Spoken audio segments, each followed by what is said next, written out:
নামাজ নামাজের নাম শুনলেই আকলবাদীদের মেজাজ খারাপ। এখন আমি তো আকলবাদী।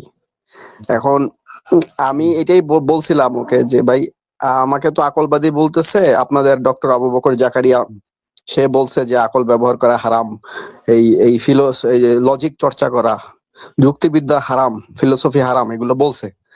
আমি কি করব এখন? ওই ওই পেজ থেকে বলে দিল এটা হালাল, এটা করা যাবে, কারণ ইসলামে আকল ব্যবহার করা যাবে না, এটাও একটা আকলের কথা, একটা যুক্তির কথা।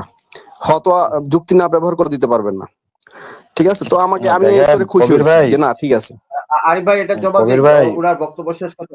আরিফ ভাই ওনার বক্তব্যটা শেষ করতে দেন। হ্যাঁ অবশ্যই এটা ইয়ে আছে তো আমাদের কাছে। না না, আমি গতকাল খুবই ধন্যবাদ দিছি শান্তকে, ধন্যবাদ দিছি। শান্ত খুবই ভালো ছেলে, নাস্তিকদের জবাব দেয় খুব সুন্দরভাবে।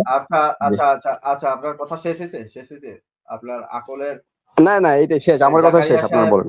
আচ্ছা হ্যাঁ, এবার শুনেন ভাই, আকল খাটানো যাবে না আমরাও বলতেছি, এইখানে ইনস্ট্যান্ট আপনার সামনেই বললাম। এখন আপনি প্রশ্ন করতে পারেন কেন, কোন আকল? এখানে ভাই আকল দুইটা, একটা হচ্ছে নফসের আকল, আর একটা হচ্ছে কি বলে আপনার বিবেকের আকল, মানে ওহির আকল। ওহির আকলে আকল, এই যে নফসের যে আকলের কথা বলা হচ্ছে, আপনাকে তো পূর্ণ ব্যাখ্যা শুনতে হবে ডক্টর জাকারিয়া সাহেবের। মানে একটা ভালো আকল, একটা খারাপ ভাই কথার মাঝখানে কথা